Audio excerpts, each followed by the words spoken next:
এটা এক্স অক্ষ, এদিকে জেড অক্ষ, এদিকে ওয়াই অক্ষ। মনে করো আমি এখানে একটা প্লেন অ্যাড করলাম, এই প্লেনটি যখন আমি অ্যাড করছি, তাহলে মনে করো ইলেকট্রন এখানে আছে, সেই ইলেকট্রনের ঠিক নিচে একটা ইলেকট্রন যখন একটা জায়গা থেকে আরেকটা জায়গায় মুভ করে, সে তরঙ্গের আকারে মুভ করে, এবং এবং এই সাই নির্দেশ করছে কোন একটা ইলেকট্রন সেই তরঙ্গের আকারে যখন সে মুভ করছে তার বিস্তার কতটা। এই আরটা কি? আর হলো রেডিয়াল ডিসটেন্স। মন দিয়ে শোনো বিষয়, এটা দূরত্ব বোঝাচ্ছে,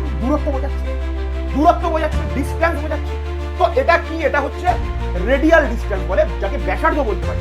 বড় বড় ক্যালকুলেশন, বড় বড় ইকুয়েশনের মাধ্যমে ডিরাইভ করা হয়েছে, ম্যাথমেটিক্সের মাধ্যমে। বাট সেই ম্যাথ কিন্তু তোমরা এখনো পড়োনি। আর এর মান চেঞ্জ হতে পারে, মানে আর ভ্যারিয়েবল, মানে e two the power minus x, e two the power minus x। তাহলে এই সমীকরণের ফরম্যাটে আসছে, মানে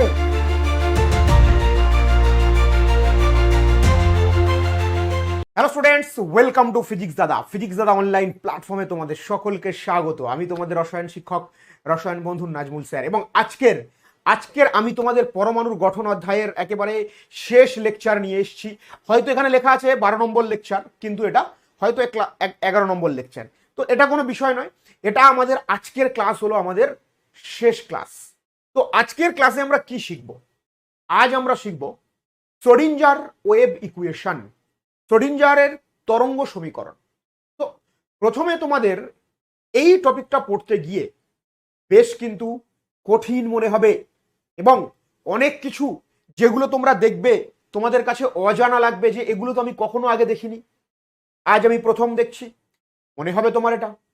কিন্তু আমি তোমাদেরকে প্রথমে সাজেস্ট করব, আমি যতটুকু বলবো, যা বলবো, সেগুলোকে মেনে নিয়ে তোমাকে স্টাডি করা। যে স্যার এমনটা বলেছে, এটাকে এই বলা হয়, আমাকে এইটুকু জানলে হবে, ব্যাস আমার কাজ হয়ে যাবে।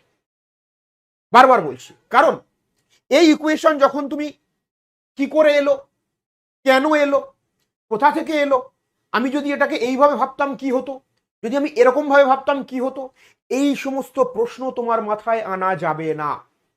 কারণ আমরা যে কনসেপ্ট, যে টপিক, যে সমীকরণ স্টাডি করতে চলেছি, এই সমীকরণ নিয়ে এখনো গবেষণা চলছে। পরমাণুর গঠনের সবচেয়ে উন্নত মানের কনসেপ্ট, পরমাণুর গঠনের সবচেয়ে আধুনিক কনসেপ্ট। এই ইকুয়েশন আমরা যে শ্রোডিঞ্জার আমরা এটা সরাসরি একটা সমীকরণ তোমাদেরকে দেখাবো, এবং এই সমীকরণ বিজ্ঞানী শ্রোডিঞ্জার বলে একজন বিজ্ঞানী ছিলেন। সেই বিজ্ঞানী শ্রোডিঞ্জার এই সমীকরণের আবিষ্কার করেছিলেন, কিন্তু তিনি এই সমীকরণের কোনো ডেরিভেশন দেননি। ডিরেক্টলি তিনি একটা সমীকরণ আমাদেরকে দিয়েছিলেন, দিয়ে বলেছিলেন এই সমীকরণ থেকে বিভিন্ন ধরনের ক্যালকুলেশন আমরা করতে পারবো, এবং সেখান থেকে আমরা বিভিন্ন কনসেপ্ট বিল্ড করব। কি কনসেপ্ট বিল্ড করব স্যার? পরমাণুর গঠনের ত্রিমাত্রিক যে গঠন, পরমাণুর 3 ডাইমেনশনাল যে গঠন, পরমাণুর ত্রিমাত্রিক গঠনের যে ধারণা, সেই ধারণা এই শ্রোডিঞ্জার ইকুয়েশন বলে আমরা একটা ইকুয়েশন পড়বো, সমীকরণ পড়বো, সেখান থেকেই পাওয়া যায়। এবং এই ইকুয়েশনটা আবিষ্কার করার পরে বিজ্ঞানী শ্রোডিঞ্জার নোবেল প্রাইজ পেয়েছিলেন, নোবেল পুরস্কার পেয়েছিলেন। এবং পরমাণুর গঠনের সবচেয়ে অত্যাধুনিক কনসেপ্ট শ্রোডিঞ্জার ইকুয়েশন থেকে পাওয়া যায়। পরমাণু ত্রিমাত্রিক গঠন, এই যে আমি তোমাদেরকে বলেছিলাম, যে এই যে তোমাদেরকে আমি দেখিয়েছিলাম, এটা মূল বিন্দু, এখান থেকে এটা এক্স অ্যাক্সিস, এখান থেকে উপরের দিকে ওয়াই অ্যাক্সিস, এখান থেকে এটা জেড অ্যাক্সিস। মূল বিন্দুতে যদি নিউক্লিয়াস থাকে, এই মূল বিন্দুতে যদি কোনো পরমাণু নিউক্লিয়াস থাকে, সেই নিউক্লিয়াস থেকে এক্স অক্ষ বরাবর, ওয়াই অক্ষ বরাবর, জেড অক্ষ বরাবর ইলেকট্রনের থাকার সম্ভাবনা কোথায় বেশি? এক্স অক্ষ বরাবর, ওয়াই অক্ষ বরাবর, জেড অক্ষ বরাবর যদি হয়, ইলেকট্রন যদি বিভিন্ন দিকে থাকতে পারে, তাহলে যখন এক্স অক্ষ, ওয়াই অক্ষ, জেড অক্ষের কথা বলছি, তখন আমরা 3 ডাইমেনশনাল কথা বলছি, ত্রিমাত্রিক কোনো ঘটনার কথা আমরা বলছি। তাই বিজ্ঞানী শ্রোডিঞ্জার বলছেন, যদি পরমাণুর নিউক্লিয়াস যদি মূল বিন্দুতে থাকে, সেই মূল বিন্দু থেকে মনে করো এই যে মাঝখানের ফাঁকা জায়গা, মনে করো এই জায়গাতে ইলেকট্রনটাই রয়েছে, তাহলে এই ইলেকট্রনটি, তাহলে এটা এক্স অক্ষ, এটা ওয়াই অক্ষ, এটা জেড অক্ষ, এই ইলেকট্রন যদি এখানে থাকে, তাহলে সেই ইলেকট্রনের অবস্থানকে আমরা 2 ভাগে প্রকাশ করতে পারি। মন দিয়ে শোনো, আমি মনে করো একটা ইলেকট্রন এখানে রয়েছে, একটা ইলেকট্রন এই ফাঁকা জায়গায় রয়েছে, নিউক্লিয়াস থেকে এই জায়গাতে। তাহলে এক্স অক্ষ, ওয়াই অক্ষ, জেড অক্ষ বরাবর তার একটা পজিশনকে আমরা বলতে পারি। বোঝা গেল কি বললাম? আবার আমি যদি মনে করি ইলেকট্রনটি এখানে আছে আর নিউক্লিয়াস এখানে, মন দিয়ে শোনো, দেখা যাচ্ছে ঠিকঠাক? হ্যাঁ, মনে করো নিউক্লিয়াস এখানে, আর এই নিউক্লিয়াস থেকে মনে করো ঠিক এই জায়গায় ইলেকট্রন রয়েছে, এই ফাঁকা জায়গাতে। তাহলে এই নিউক্লিয়াস থেকে এই যে ইলেকট্রনের যে সরাসরি ডিস্টেন্স, তাকে বলে রেডিয়াল ডিস্টেন্স বা স্মল আর দ্বারা প্রকাশ করা হয়। বারবার বোঝার চেষ্টা করো যেটা আমি বলছি। তাহলে এই মনে করো নিউক্লিয়াস, আর এখানে মনে করো একটা ইলেকট্রন আছে এই ফাঁকা জায়গায়। তাহলে নিউক্লিয়াস থেকে এই এই যে ফাঁকা জায়গা, এখানে যে ইলেকট্রনটা ভেসে বেড়াচ্ছে, এই নিউক্লিয়াস থেকে ইলেকট্রনের যে ডিস্টেন্স, এটাকে বলে রেডিয়াল ডিস্টেন্স। এবং মনে করো এখানে যে ইলেকট্রন আছে, সেই ইলেকট্রনের ঠিক সোজা যদি আমি একটা পয়েন্ট কল্পনা করি, ও শ্যাডো যেখানে পড়ছে, মনে করো ইলেকট্রনটা এখানে আছে, ইলেকট্রন থেকে ওয়েট, মনে করো দেখো আরো একটা প্লেন আমার কাছে রয়েছে, এই এখানে দেখো আমি একটা প্লেন অ্যাড করে দিলাম, এখানে অ্যাড করে দিলাম। ওহো,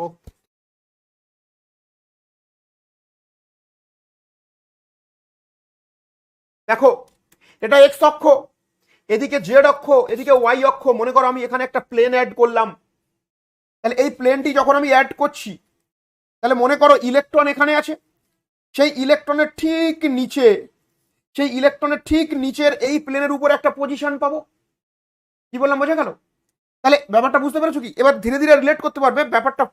পজিশনটা একটু পরে বোঝাচ্ছি, মানে আপাতত দেখে নাও যে নিউক্লিয়াস থেকে 3 ডাইমেনশনালি ত্রিমাত্রিক দেশে যদি কোনো ইলেকট্রন থাকে, মনে করো তুমি যে ঘরে পড়াশোনা করছো, সেই ঘরের মাঝখানে মনে করো একটা ইলেকট্রন আছে। তাহলে সেই ইলেকট্রনের এক্স অক্ষ, ওয়াই অক্ষ এবং জেড অক্ষ বরাবর সেই ইলেকট্রনের আমরা একটা অবস্থান পাবো। অর্থাৎ নিউক্লিয়াস যদি মূল বিন্দুতে থাকে এবং সেই নিউক্লিয়াস থেকে 3 ডাইমেনশনালি ত্রিমাত্রিক কোনো জায়গায়, মনে করো তুমি যে ঘরে পড়াশোনা করছো, সেই ঘরের যে কৌণিক বিন্দু, কোনো একটা বিন্দুকে যদি তুমি নিউক্লিয়াস মনে করো পরমাণুর, সেখান থেকে দূরে সরে এসে ঘরের যে কোনো জায়গায়, এই যে ঘরের ভিতরে যে ফাঁকা জায়গা রয়েছে, সেই যে কোনো জায়গায় ইলেকট্রন যদি থাকে, সেই ইলেকট্রনের সঠিক অবস্থান নির্ণয়, সেই ইলেকট্রনের ডেনসিটি, এই ঘরের মধ্যে ইলেকট্রনের ডেনসিটি কোথায় বেশি, সেটাকে বোঝানোর জন্য বিজ্ঞানী শ্রোডিঞ্জার একটি সমীকরণ বানিয়েছিলেন, যাকে আমরা শ্রোডিঞ্জার ওয়েভ ইকুয়েশন বলে থাকি। এবং ওয়েভ ইকুয়েশন কেন বলা হচ্ছে, দেখো ওয়েভ ইকুয়েশন কেন বলা হচ্ছে, কারণ ওয়েভ ইকুয়েশন এই জন্যই বলা হচ্ছে, ওয়েভ ইকুয়েশন কারণ ইলেকট্রনের 2 ধরনের ধর্ম আছে, একটা হলো কণা ধর্ম, একটা হলো তরঙ্গ ধর্ম। আমরা এর আগে আলোচনা করেছি, একটা কণা ধর্ম এবং একটি তরঙ্গ ধর্ম। সেই কণা ধর্ম এবং তরঙ্গ ধর্মের উপরে ভিত্তি করে ইলেকট্রন যে ওয়েভ নেচার আছে, সেই তরঙ্গ ধর্মের উপরে ভিত্তি করে বিজ্ঞানী শ্রোডিঞ্জার একটি ইকুয়েশন বানিয়েছিলেন, যে ইকুয়েশনের সাহায্যে নিউক্লিয়াস থেকে ত্রিমাত্রিক স্তরে, অর্থাৎ এক্স অক্ষ, ওয়াই অক্ষ এবং জেড অক্ষ বরাবর ইলেকট্রন কোথায় অবস্থান করছে, কোথায় ইলেকট্রনের ডেনসিটি বেশি, সেই বিষয়কে জানার জন্য শ্রোডিঞ্জার ইকুয়েশনের প্রয়োজন হয়েছিল। আমরা ক্লাস 11-এ এইটুকু জানবো। তাহলে শ্রোডিঞ্জার ইকুয়েশন কি? বিজ্ঞানী শ্রোডিঞ্জার একটি সমীকরণ দিয়েছিলেন, যে সমীকরণের সাহায্যে তিনি প্রমাণ করেছিলেন নিউক্লিয়াস থেকে কোথায় ইলেকট্রনের ঘনত্ব সবচেয়ে বেশি, কোথায় ইলেকট্রনের ঘনত্ব কম, কোথায় ইলেকট্রন নেই, নোডাল তল কোথায়, নোডাল বিন্দু কোথায়, এই সমস্ত বিষয় তিনি আলোচনা করেছিলেন। বোঝা গেল কি বললাম? আশা করি ব্যাপারটা তোমাদেরকে প্রাইমারি ইন্ট্রোডাকশন আমি বোঝাতে পেরেছি। চলো একটু সময় নিয়ে নিলাম শুরুটা। দেখো শ্রোডিঞ্জার তরঙ্গের সমীকরণ, নিউক্লিয়াসের চারিদিকে ত্রিমাত্রিক স্তরে ইলেকট্রনের গতিজনিত তরঙ্গ সম্পর্কিত একটি সমীকরণ উপপাদন করেন, যাকে শ্রোডিঞ্জার ইকুয়েশন বলে। তোমাদের দেখো সরাসরি পরীক্ষায় যদি প্রশ্ন দেয়, এইরকম ভাবে প্রশ্ন দেবে, বলবে যে নিচের কোনটি শ্রোডিঞ্জার ইকুয়েশন। দেখো এগুলোকে বলে ডেল স্কয়ার সাই, এই চিহ্নটাকে বলে কি, এই চিহ্নটাকে বলে সাই, ডিভাইডেড বাই ডেল, এই চিহ্নটাকে বলে ডেল, একে বলে del x square plus del square psi by del y square, del square psi by del z square plus 8 pi square m by h square into E minus V into psi equal to 0। এই সমীকরণটা তিনি দিয়েছিলেন। এবার তোমাদের মাথায় আসবে, sir এই সমীকরণটা কিভাবে এলো? আমাদের জানার দরকার নেই, আমরা এই সমীকরণটা জানবো এবং এই সমীকরণের কোনটাকে কি বলে সেটুকুই জানবো। এক্স ওয়াই জেড অলরেডি তোমরা জেনে গেছো। এক্স ওয়াই জেড হলো কি? ইলেকট্রনের স্থানাঙ্ক। যে যে এই এই এই এই ত্রিমাত্রিক স্তরে ইলেকট্রন যদি এখানে থাকে তাহলে এক্স অক্ষ বরাবর ওই ইলেকট্রনটা কত দূরে আছে, ওয়াই অক্ষ বরাবর ইলেকট্রনটি কত দূরে আছে, জেড অক্ষ বরাবর ইলেকট্রনটি কত দূরে আছে। অর্থাৎ এক্স ওয়াই জেড হলো কি স্থানাঙ্ক, এক্স ওয়াই জেড কি স্থানাঙ্ক। সাইকে কি বলে, সাইকে বলা হয় তরঙ্গ আপেক্ষক। সাইকে কি বলে, ইংরেজিতে বলে ওয়েভ ফাংশন। সাইকে কি বলে, ওয়েভ ফাংশন। এবার প্রশ্ন হচ্ছে স্যার ওয়েভ ফাংশন কি, পরে ডিটেলসে বলবো, কিন্তু বেশি ডিটেলস করতে গেলে তুমি কিন্তু তখন সেটা গুলিয়ে ফেলবে। আপাতত মনে রাখবে, তোমাকে কেউ জানতে চাইবে না এর বেশি। সাইকে কি বলে, তরঙ্গ অপেক্ষক বা ওয়েভ ফাংশন। এটি ইলেকট্রনের গতিজনিত তরঙ্গের বিস্তারকে নির্দেশ করে। অর্থাৎ আমরা কি জানি, আমরা কি জানি ইলেকট্রন কি গতিশীল, ইলেকট্রন একটা জায়গা থেকে আরেকটা জায়গাতে ইলেকট্রন মুভ করে। তাহলে একটা ইলেকট্রন যখন একটা জায়গা থেকে আরেকটা জায়গায় মুভ করে সে তরঙ্গের আকারে মুভ করে, এবং এবং এই সাই নির্দেশ করছে কোনো একটি ইলেকট্রন সেই তরঙ্গের আকারে যখন সে মুভ করছে তার বিস্তার কতটা, ব্যাস তার বিস্তার কতটা, এইটুকু এইটুকু যা যা লেখা আছে জাস্ট এইগুলো মনে রাখবে। ই হলো ইলেকট্রনের মোট শক্তি, ই হলো ইলেকট্রনের মোট শক্তি, আর ভি হলো ইলেকট্রনের স্থিতি শক্তি, ভি হলো ইলেকট্রনের স্থিতি শক্তি, সিম্পল। আর সাইকে বলে কি, ওয়েভ ফাংশন। তাহলে এই সমীকরণের কোনটাকে কি বলে জানো, এইচ কে কি বলে, এইচ হলো প্ল্যাঙ্ক কনস্ট্যান্ট, এটা তোমরা জানো অলরেডি। এইচ হলো কি, প্ল্যাঙ্ক কনস্ট্যান্ট, রাইট। এইচ হলো কি, প্ল্যাঙ্ক কনস্ট্যান্ট। এম হলো কি, এম হলো মাস অফ ইলেকট্রন, এম হলো মাস অফ ইলেকট্রন, এম হলো মাস অফ ইলেকট্রন। ওকে, তাহলে বোঝা গেল শ্রোডিঞ্জার ওয়েভ ইকুয়েশন কি। এই এর পরের পার্টে আমরা ধীরে ধীরে যাব। চলো এইবার দেখো, এই যে এখানে যে টার্মটা লেখা আছে ডেল বাই ডেল এক্স, এগুলো হয়তো বইতে পাবে না, বাট আমি তোমাদেরকে একটু এক্সট্রা ইনফরমেশন দিচ্ছি। Del by del y, del by del z, এই অংশটাকে বিজ্ঞানী শ্রোডিঞ্জার বলেছিলেন ডেল্টা, ঠিক আছে। একে বলে নেবলা অপারেটর। তাহলে del by del x, del by del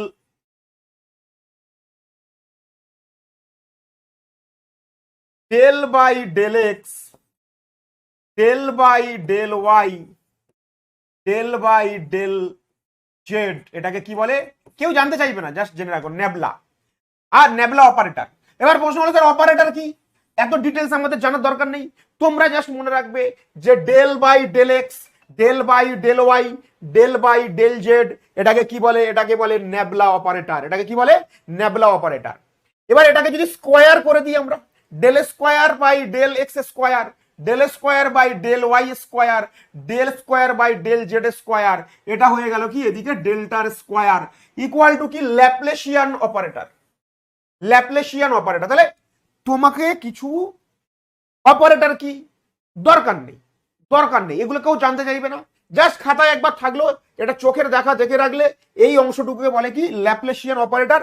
এটা কে দিয়েছিলেন আমাদের, বিজ্ঞানী শ্রোডিঞ্জার বলেছিলেন এই অংশটাকে আমরা ল্যাপ্লেশিয়ান অপারেটর বলবো। এবার এই অপারেটর কি জানতে গেলে তোমাকে একটু হায়ার স্টাডি করতে হবে, বোঝা গেল, যেগুলো আমাদের সিলেবাসের মধ্যে নেই এবং বোর্ডের পরীক্ষাতে তো নেই।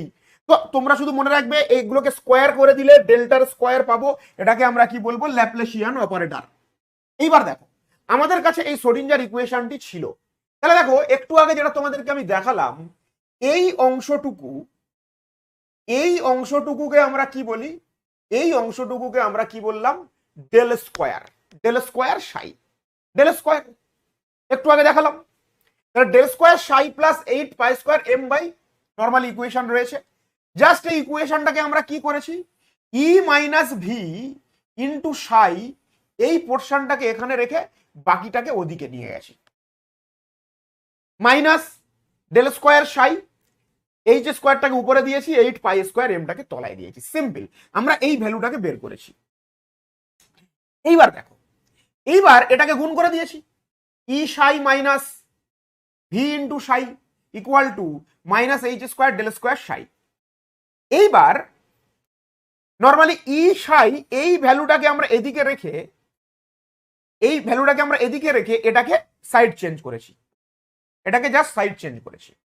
ওকে, এইবার দেখো এই ইকুয়েশনে মজার ব্যাপার হলো এই অংশটুকুকে হ্যামিল্টনিয়ান অপারেটর বলে। আমি বুঝতে পারছি যে এগুলো মাথার উপর দিয়ে যাচ্ছে তোমাদের, কারণ এটা যথেষ্ট ডিপলি কনসেপ্ট, এগুলো আমাদেরকে কেউ জানতে চাইবে না, এইগুলো জাস্ট ক্যালকুলেশন। বইতে হয়তো কোনো কোনো বইতে এটা লেখা থাকবে, আমি এটা দেখালাম ওই জন্য।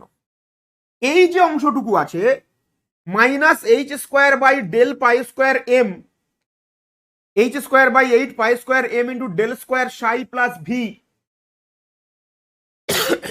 এই অংশটুকুকে আমি কি বলছি? এইচ, যাকে কি বলা হয়? Hamiltonian operator. তাহলে ই সাই ইকুয়াল টু এইচ সাই, এটাও আমাদের কি? এটাও আমাদের শ্রোডিঞ্জার ইকুয়েশন। তাহলে আমি আবারও বলছি, এটা আমাদের মূল ইকুয়েশন ছিল। সেই মূল ইকুয়েশনে del square psi del x square del square psi del y square del square psi del z square, এইটাকে আমরা কি বলছি? ডেল্টা স্কোয়ার সাই 8 পাই স্কোয়ার এম। সিম্পল, যদি আমি তোমাদেরকে এখানে করেও দেখাই তাহলে এই ডেল্টা স্কোয়ার, মানে সময় লেগে যাবে অনেক। ডেল্টা আমি জাস্ট এখান থেকে ই মাইনাস, এই যে ই মাইনাস ভি ইন্টু সাই, এই ফরম্যাটটাকে এদিকে রাখছি, minus delta square psi into h square by 8 pi square m. এটাই যা সাইড চেঞ্জ করেছি, এটাকে গুণ করেছি, গুণ করে আমি ই সাই এর ভ্যালু এখান থেকে বের করেছি। করে এইবার এই যে ই সাই এর ভ্যালুতে এই যে minus h square by 8 pi square m into delta square psi plus V, এই যে ভ্যালু প্লাস ভি, এই যে ভ্যালু, এই ভ্যালুটাকে আমরা কি বল, ওয়েট স্পিকারটা প্রবলেম করছে। Hello hello hello hello. তাহলে এই যে value minus h square by 8 pi square m into del square psi plus V, একে বলা হয় কি? এইচ। এই পুরো ফর্মটাকে, এই রাশিটাকে বলে এইচ। জাস্ট বিজ্ঞানী শ্রোডিঞ্জার যেভাবে যেভাবে ক্যালকুলেশনটা আমাদেরকে দিয়েছিলেন সেইভাবে, এর কোনো ডেরিভেশন নেই যে এইটা কোথা থেকে এসছে।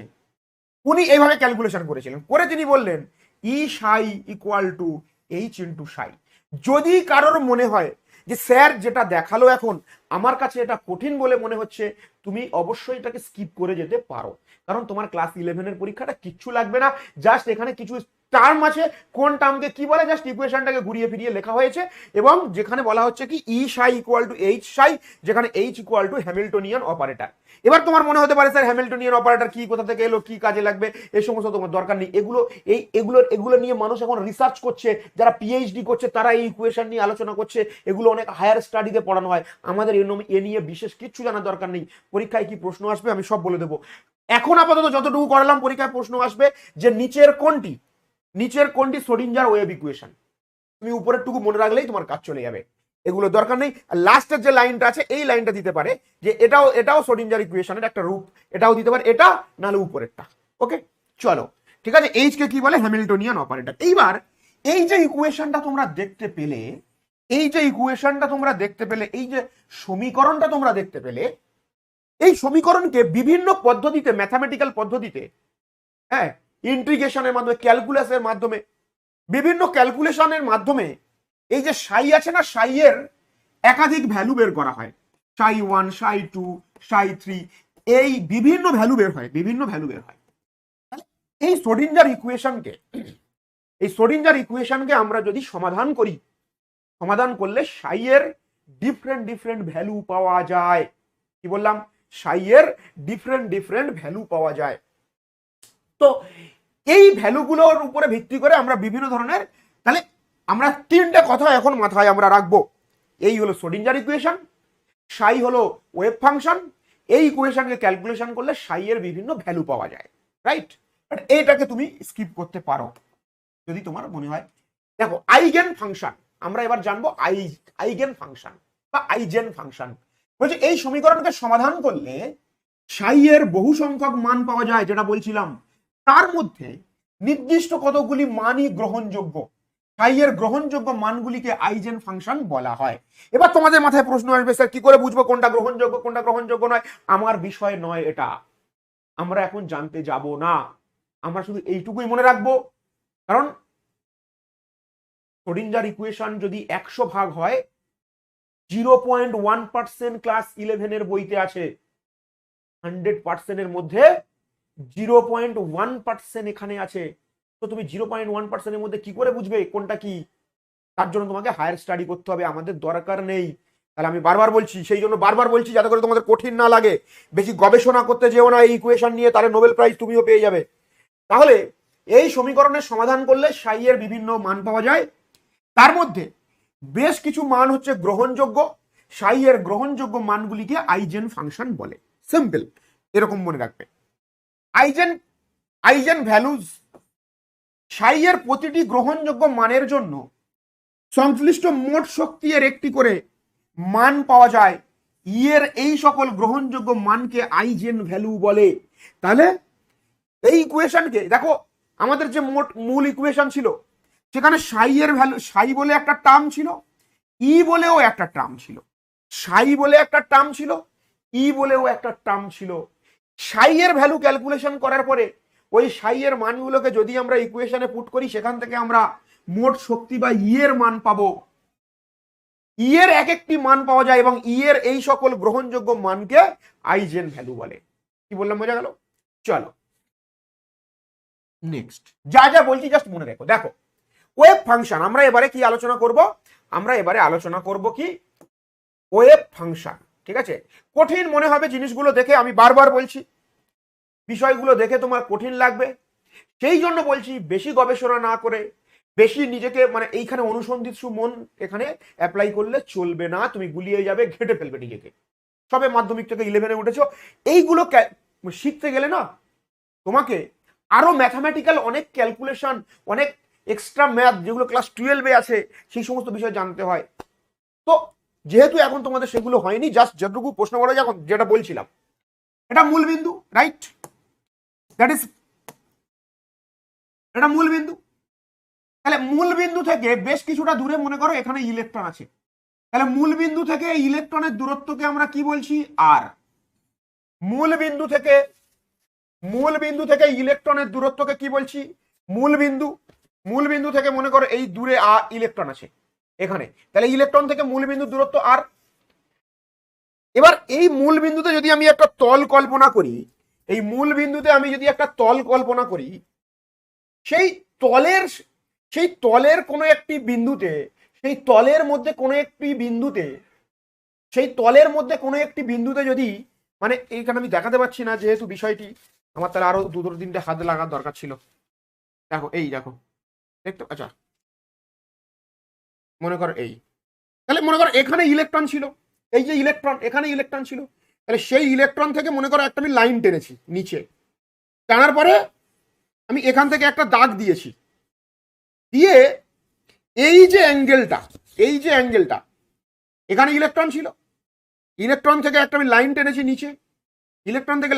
নিচে, সেই যে পয়েন্টে আমি ইলেকট্রন থেকে লাইনটা ড্র করলাম, সেই পয়েন্ট থেকে মূল বিন্দুতে একটা ওই তলে একটা দাগ দিলাম, দেওয়ার পরে ওই তলের সাথে এই জেড অক্ষ যে অ্যাঙ্গেল করছে সেটাকে আমরা কি বলবো? সাই। কি বললাম, বোঝা গেল? সেটাকে আমরা কি বলছি? এটাকে আমরা বলছি সাই। ফাই। আর ইলেকট্রন আর মূল বিন্দুর সঙ্গে যে আর ডিস্টেন্স, তার সাথে যে অ্যাঙ্গেলটা হচ্ছে সেটাকে আমরা বলছি থিটা, আর এটাকে আমরা বলছি কি? ফাই। অর্থাৎ ইলেকট্রন যেখানে আছে সেখান থেকে একটা লাইন দিয়ে এই তলের উপরে, এখানে একটা তল থাকবে, এই তলের উপরে যে পয়েন্ট তৈরি হয়েছে, পয়েন্টের উপরে যদি আমি এখানে যদি একটা লাইন এখান থেকে খিঁচে দিই, দিয়ে এখান থেকে যে অ্যাঙ্গেলটা হচ্ছে সেটা হচ্ছে ফাই। তাহলে 3 ডাইমেনশনালি একটি ইলেকট্রন কোথায় অবস্থান করছে সেটা কি কি টার্ম দিয়ে প্রকাশ করা যায়? আর, থিটা এবং ফাই। কি দিয়ে প্রকাশ করা যায়? ফাংশন অফ আর, থিটা এবং তার সাথে ফাই। এই আরটা কি? আর হলো রেডিয়াল ডিস্টেন্স। মন দিয়ে শোনো বিষয়টা, এটা দূরত্ব বোঝাচ্ছে না? দূরত্ব বোঝাচ্ছে, ডিস্টেন্স বোঝাচ্ছে। তো এটা কি? এটা হচ্ছে রেডিয়াল ডিস্টেন্স বলে, যাকে ব্যাসার্ধ বলতে পারি আমরা। দেখো, নিউক্লিয়াস থেকে ইলেকট্রনের দূরত্বকে ব্যাসার্ধ বলে। তাহলে ত্রিমাত্রিক স্তরে 3 ডাইমেনশনালি নিউক্লিয়াস থেকে আর ব্যাসার্ধে, মানে আর দূরত্বে যে ইলেকট্রনটা অবস্থান করছে সেই দূরত্বটাকে বলা হয় কি? Radial function. এবং ওই ইলেকট্রনকে আমরা আবার দুটো অ্যাঙ্গেলের দ্বারা প্রকাশ করছি। জেড অক্ষের সাথে ইলেকট্রনের অবস্থানের যে অ্যাঙ্গেল ইলেকট্রন থেকে মূল বিন্দুর যে দূরত্ব তার সাথে যে অ্যাঙ্গেলটা জেড অক্ষের সাথে করেছে তাকে আমরা থিটা বলছি। আর ওই ইলেকট্রনের একটি মানে প্রতিবিম্ব বা প্রতিচ্ছবি আমরা যদি এই পয়েন্টে এখান থেকে একটা পয়েন্ট কাউন্ট করি এবং সেই পয়েন্ট থেকে মূল বিন্দুতে যদি একটা লাইন টানি এবং এক্স অক্ষের সাথে এই যে অ্যাঙ্গেলটা তৈরি করলো একে আমরা বলছি কি ফাই। তাহলে এই ফাই এর সাহায্যে ইলেকট্রনের অবস্থান যে বোঝাচ্ছি এগুলোকে বলে অ্যাঙ্গুলার ওয়েভ ফাংশন, কারণ অ্যাঙ্গেল বোঝাচ্ছে। অর্থাৎ আমরা দুটো অ্যাঙ্গেলের দ্বারা ইলেকট্রনকে প্রকাশ করছি, ইলেকট্রন অবস্থানকে প্রকাশ করছি, আর একটা ডিস্টেন্স বা দৈর্ঘ্যের দ্বারা প্রকাশ করছি। তাহলে দৈর্ঘ্যের দ্বারা যেটা প্রকাশ করছি বা ব্যাসার্ধের যেটা লাইক সিমিলার টু রেডিয়াস, তাহলে এই রেডিয়াসের দ্বারা যেটা আমরা প্রকাশ করছি তাকে আমরা বলছি রেডিয়াল ফাংশন। আর থিটা আর ফাই যেটা অ্যাঙ্গেলের দ্বারা প্রকাশ করছি তাকে আমরা বলছি কি angular function, angular wave function. তাহলে বোঝা গেল। এবার এই সাইকে আমরা দুভাবে লিখতে পারি। এফ আর রেডিয়াল পার্টটাকে আলাদা করে লিখতে পারি এবং এফ থিটা এবং ফাই এটাকে আলাদা করে লিখতে পারি। এবং এই এফ আর কে আমরা বড় হাতের আর ছোট হাতের আর দিতে পারি। বড় হাতের আর ছোট হাতের আর দিলাম ব্র্যাকেটের মধ্যে, মানে কি এটা রেডিয়াল ফাংশন। মানে এই যে আর দ্বারা এই আর তার মানে কি আমরা একটা ইলেকট্রনের অবস্থান তিনটি ভাবে প্রকাশ করতে পারি, দুটো কোণের দ্বারা প্রকাশ করতে পারি এবং একটা ব্যাসার্ধ বা দৈর্ঘ্যের দ্বারা প্রকাশ করতে পারি। যেটাকে আমরা দৈর্ঘ্যের দ্বারা প্রকাশ করছি যে তাকে আমরা বলছি কি রেডিয়াল ফাংশন। আর যে দুটোকে আমরা অ্যাঙ্গেলের দ্বারা প্রকাশ করছি তাদেরকে আমরা বলছি অ্যাঙ্গুলার ওয়েভ ফাংশন। তাহলে আমাদের এই দুটো হয়ে যাচ্ছে কি এফ থিটা এবং ফাই।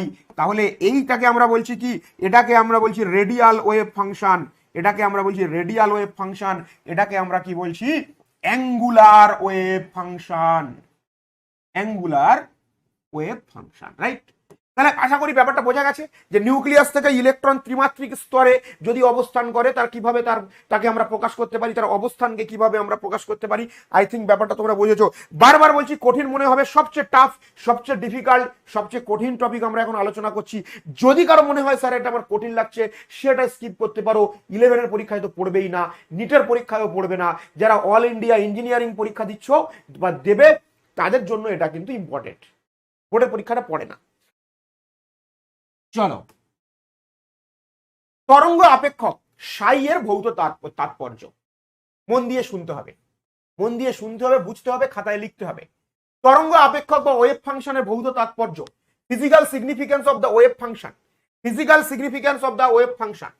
বলছে কি তরঙ্গ আপেক্ষক সাই এর নিউক্লিয়াসের চারিদিকে ওর শক্তি ক্ষেত্রের অন্তর্গত ত্রিমাত্রিক অঞ্চলে এক্স ওয়াই জেড স্থানাঙ্ক বিশিষ্ট বিন্দুতে ইলেকট্রনের গতিজনিত তরঙ্গের বিস্তারকে প্রকাশ করে। আগেও বলেছিলাম যে সাই কাকে প্রকাশ করে, সাই হচ্ছে নিউক্লিয়াস থেকে এক্স অক্ষ ওয়াই অক্ষ জেড অক্ষ বরাবর ইলেকট্রনের বিস্তারকে প্রকাশ করে। কার দ্বারা?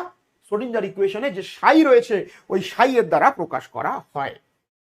সাই এর মান নিউক্লিয়াসের চারিদিকে ত্রিমাত্রিক অঞ্চলে ইলেকট্রনের স্থানাঙ্ক এক্স ওয়াই জেড এর উপরে নির্ভর করে। এর মান ধনাত্মক বা ঋণাত্মক দুই হতে পারে। যা যা লেখা আছে তোমাকেও সেগুলো পড়তে হবে, মনে রাখতে হবে। তাহলে সাই এর মান ধনাত্মক হতে পারে, ঋণাত্মক হতে পারে। কিন্তু এরপরে আমরা দেখব সাই স্কোয়ার, যার দ্বারা ইলেকট্রনের ডেনসিটিকে প্রকাশ করা হয় যে ত্রিমাত্রিক স্তরে কোথায় ইলেকট্রনের ঘনত্ব বেশি। সাই এর দ্বারা কি ইলেকট্রনের বিস্তার, ইলেকট্রন কেমন ভাবে বিস্তার করছে ত্রিমাত্রিক স্তরে সেটাকে বোঝানো হয়। সাই স্কয়ারের দ্বারা কি বোঝাবো আমরা, ইলেকট্রনের ডেনসিটি একটু পরে বুঝতে পারবে। সাই এর মান কি হয়, ধনাত্মক হতে পারে অথবা ঋণাত্মক হতে পারে। কি করে বুঝলাম, ক্যালকুলেশন করে দেখা গেছে। এবার চলে আসছে কি সিগনিফিকেন্স অফ সাই স্কয়ার। মন দিয়ে শোনো, এখান থেকে একটা ছোট্ট প্রশ্ন বোর্ডের পরীক্ষায় পড়ে, 11-এর একটা ছোট্ট প্রশ্ন এখানে পড়ে। তো চলো সেগুলো বলে দেবো, সব দেখিয়ে দেবো, টেনশন নেই। বলছে নিউক্লিয়াসকে কেন্দ্র করে ত্রিমাত্রিক অঞ্চলে কোন বিন্দুতে সাই এর মান ধনাত্মক বা ঋণাত্মক যাই হোক না কেন, সাই স্কয়ারের মান সর্বদা ধনাত্মক হয়। সিম্পল, স্বাভাবিক। যে কোনো নেগেটিভ ভ্যালুর যদি আমরা স্কয়ার করে দিই তো সেটা পজিটিভই হবে। তাহলে সাই স্কয়ারের মান অলওয়েজ কি হবে, পজিটিভ। সেই জন্য সাই স্কয়ারের মান অপেক্ষা সাই স্কয়ারের মান সাই অপেক্ষা অধিক গ্রহণযোগ্য।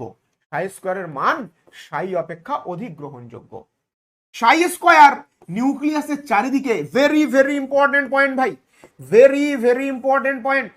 সাই স্কয়ার নিউক্লিয়াসের চারিদিকে একটি ক্ষুদ্র ত্রিমাত্রিক অঞ্চলে ইলেকট্রনের অবস্থানের সম্ভাব্যতাকে সঙ্গে সমানুপাতিক, অর্থাৎ একটা নিউক্লিয়াসকে কেন্দ্র করে নিউক্লিয়াস থেকে একটা নির্দিষ্ট দূরত্বে ইলেকট্রনের ঘনত্ব কোথায় সবচেয়ে বেশি হতে পারে সেটা ডিপেন্ড করছে সাই স্কয়ারের ভ্যালু থেকে।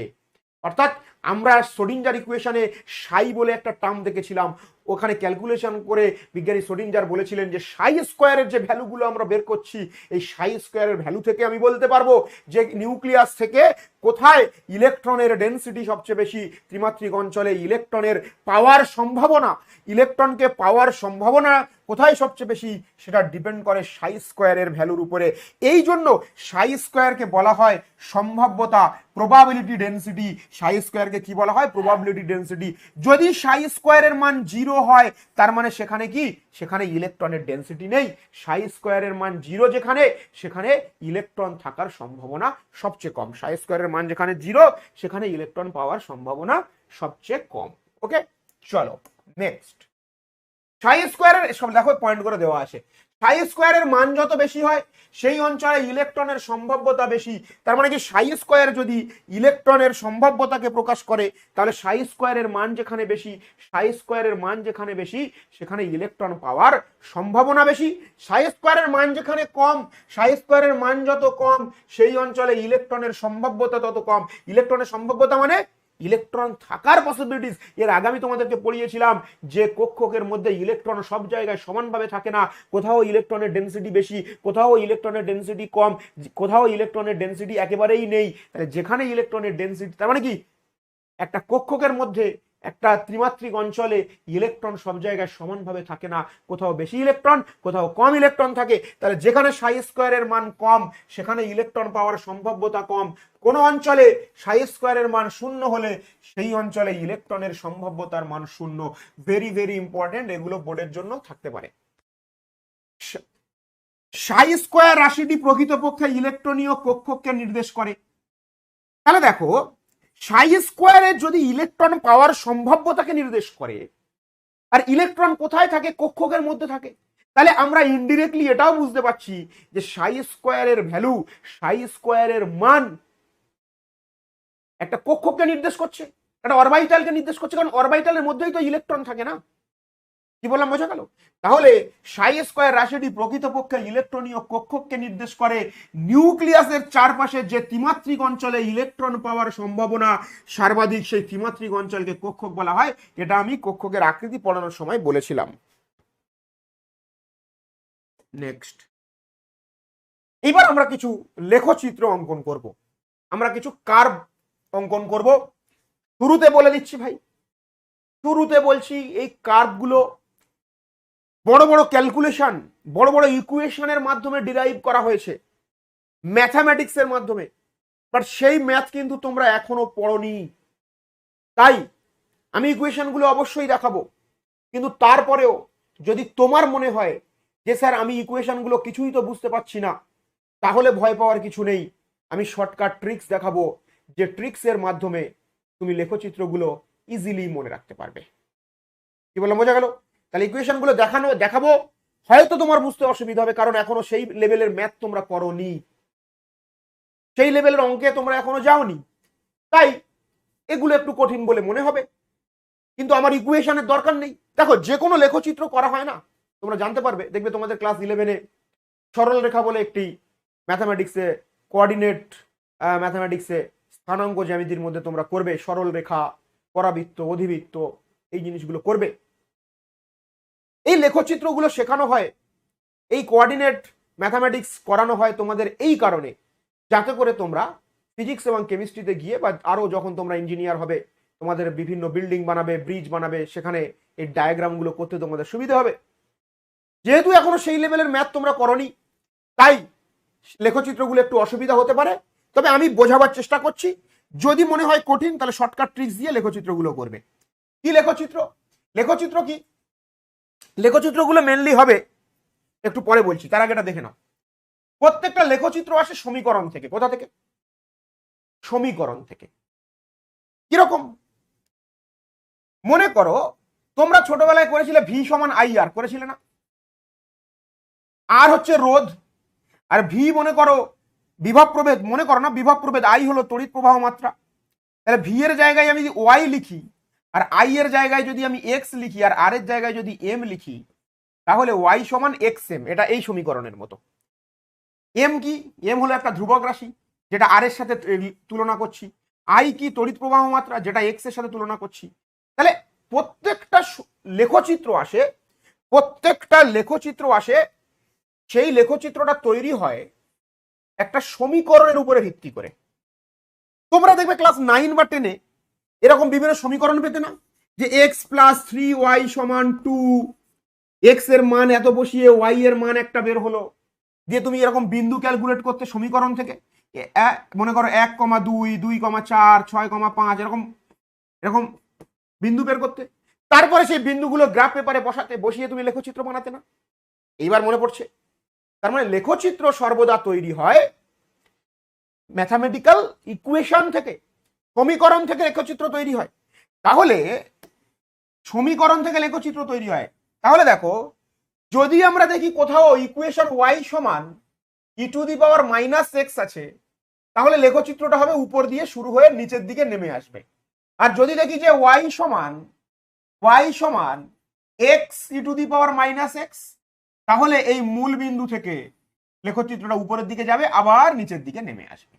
তাহলে দুটো লেখচিত্র আমরা দেখব, একটু পরে লেখচিত্র করাবো, সেই জন্য আগে থেকে এটা বলছি, বেসিকটা বলছি। এবার ইটা কি?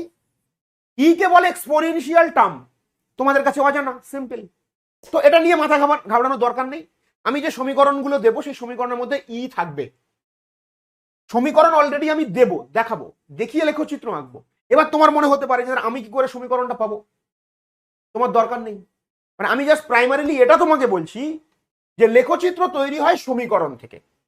কারণ তোমার কিছুক্ষণ পরে মনে হবে যে স্যার কিছু লেখচিত্র এইখান থেকে শুরু হচ্ছে, কিছু লেখচিত্র উপর থেকে নিচে নামছে, দেখো। তাহলে এই লেখচিত্র ডিপেন্ড করে ইকুয়েশনের উপরে।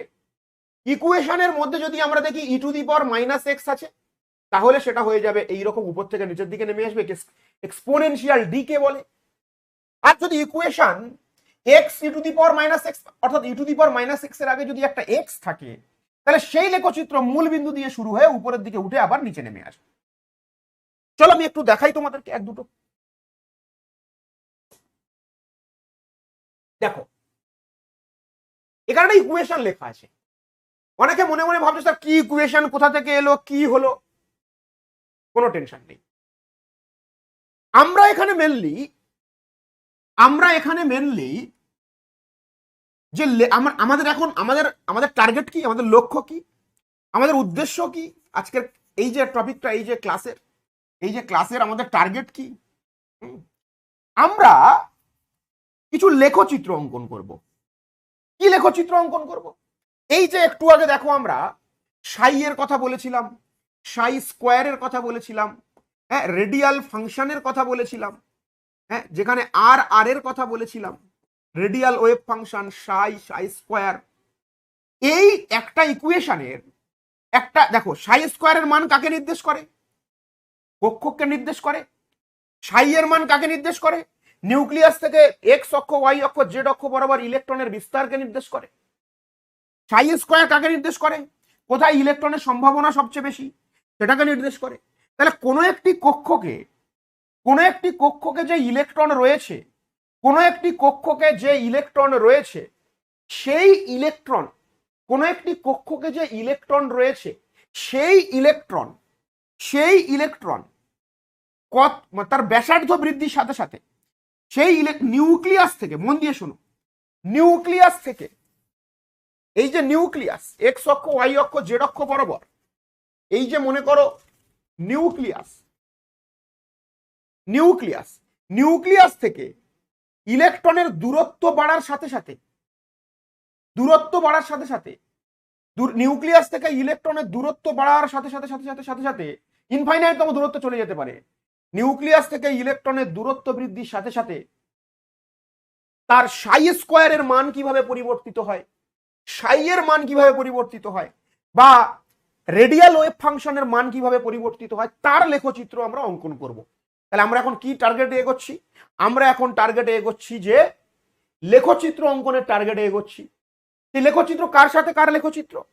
অর্থাৎ দেখো এখানে লেখা আছে, দেখো আর আর রেডিয়াল ওয়েভ ফাংশনে, রেডিয়াল ওয়েভ ফাংশন। আর দেখো আমি বলেছিলাম না ইকুয়েশনের মধ্যে একটা U to the power term থাকবে। তাহলে এই ইকুয়েশনটা আমাদেরকে দেওয়া থাকবে, আমি এই ইকুয়েশন থেকে লেখচিত্র অঙ্কন করতে পারবো। তাহলে এই ইকুয়েশনটা যদি আমাদের বলে দেয়, এই ইকুয়েশনটা যদি আমাদের বলে দেয়, বলে দিয়ে বলে 1s এর জন্য লেখচিত্র অঙ্কন করো আর আর এর সাথে, আর আর এর সাথে নিউক্লিয়াসের রেডিয়াল ওয়েভ ফাংশনের সাথে, নিউক্লিয়াসের পরমাণুর রেডিয়াল ওয়েভ ফাংশনের সাথে, রেডিয়াল ওয়েভ ফাংশনের সাথে নিউক্লিয়াস থেকে দূরত্বের অর্থাৎ আর যে ডিস্টেন্স তার লেখচিত্র অঙ্কন করো। তাহলে আমরা সেখানে কিভাবে লেখচিত্র অঙ্কন করব? দেখো তার জন্য ইকুয়েশন দেওয়া আছে, আর আর সমান সি। সি হলো কি? সি হলো একটা কনস্ট্যান্ট, আর ই তো বললাম এক্সপোনেনশিয়াল টার্ম। আর এ জিরো কি? এ জিরো কি? এ জিরো হলো বোর রেডিয়াস। ছিল না আমাদের বোর পরমাণু মডেলে যে এ জিরোর মান, এ জিরো হচ্ছে, এ জিরোর মান হচ্ছে বোরের হাইড্রোজেনের প্রথম কক্ষপথের ব্যাসার্ধ, সেখানে মান কত? 0.53 অ্যাংস্ট্রম। এটা কনস্ট্যান্ট। সিগমা কি? দেখো সিগমা কি? সিগমা একটা ইকুয়েশনের মধ্যে একটা term. Sigma equal to, sigma equal to, sigma equal to 2r by, sigma equal to, sigma equal to 2r by NA0, sigma equal to 2r by NA0। n equal to কি? n equal to কক্ষপথ। r equal to কি? Nucleus থেকে ইলেকট্রনটা কত দূরে অবস্থান করছে সেই দূরত্ব, দূরত্ব এখানে। আর এ জিরোটা কি? বোর কক্ষপথের ব্যাসার্ধ, রাইট? তো এই ইকুয়েশনে কোনটা কি বোঝাচ্ছে বুঝে গেছো। তাহলে আর R equal to C into 1 by A zero to the power 3/2 sigma to the power L E to the power minus sigma by 2 into polynomial of R of degree n minus L minus 1। অর্থাৎ এখানে হচ্ছে যেন একটা equation calculation করলে বুঝতে পারে, মনে করো আর আর 1s, মানে আমরা 1s কক্ষকের এই রেডিয়াল ওয়েভ ফাংশনের সমীকরণ বের করছি, কারণ সমীকরণ না জানলে আমি লেখচিত্র করতে পারবো না। তাহলে দেখো সি তো কনস্ট্যান্ট যাই থাক, 1 বাই এ জিরো এর ভ্যালু যাই থাক, আমার দেখার দরকার নেই, 3/2 সিগমা টু দি পাওয়ার 0, কারণ সিগমা টু দি পাওয়ার এল মানে কি? এখানে এল কি? এল হলো গৌণ কোয়ান্টাম সংখ্যা। এল হলো কি? অ্যাজিমুথাল কোয়ান্টাম নাম্বার বা গৌণ কোয়ান্টাম সংখ্যা। তাহলে এখানে সিগমা টু দি পাওয়ার এল মানে 0 বসালাম, E to the power minus sigma by 2, তাহলে সিগমা এর মান কত? 2r by NA0। তাহলে আমি এখানে সাইডে আলাদা করে সিগমা, সিগমা বাই, তাহলে মাইনাস সিগমা বাই 2 মানে হলো মাইনাস সিগমা এর মান 2r বাই 2A0, এটাই তো হবে। সিগমা এর মান 2r বাই n এর জায়গায় কত বসিয়েছি? n এর জায়গায় আমি কত বসিয়েছি? আচ্ছা 1s আছে না, তাহলে এখানে কত আছে? 1s। এখানে কি আছে? 1s। এখানে আমি কত বসাবো? 1। তাহলে কত হয়ে যাবে? মাইনাস আর বাই, আচ্ছা আবার এখানে 2টাও তো বসাতে হবে, 2 2 2 আউট হয়ে গেল, 2 2 আউট হয়ে গেল, মাইনাস আর বাই A0। তাহলে আমার সমীকরণটা কি চলে আসছে? আর R into 1s equal to C into 1 by A0 to the power 3/2 sigma to the power 0। Sigma to the power 0 মানে কি? সামথিং টু দি পাওয়ার 0 1, তো ওটা উড়ে যাচ্ছে। তাহলে E to the power minus, এখানে কি ছিল আমার? Sigma by 2। এবার এখানে আমরা কি লিখবো? E to the power minus R by A0। মজার ব্যাপার হলো যারা বুঝছে তাদের ভালো লাগবে, কিচ্ছু নেই এখানে। দেখো এই যে ইকুয়েশন, এই যে ইকুয়েশন, এই ইকুয়েশনে আচ্ছা দাঁড়াও আরেকটা, তারপরে n মাইনাস l মাইনাস 1 এর মান কত? n মাইনাস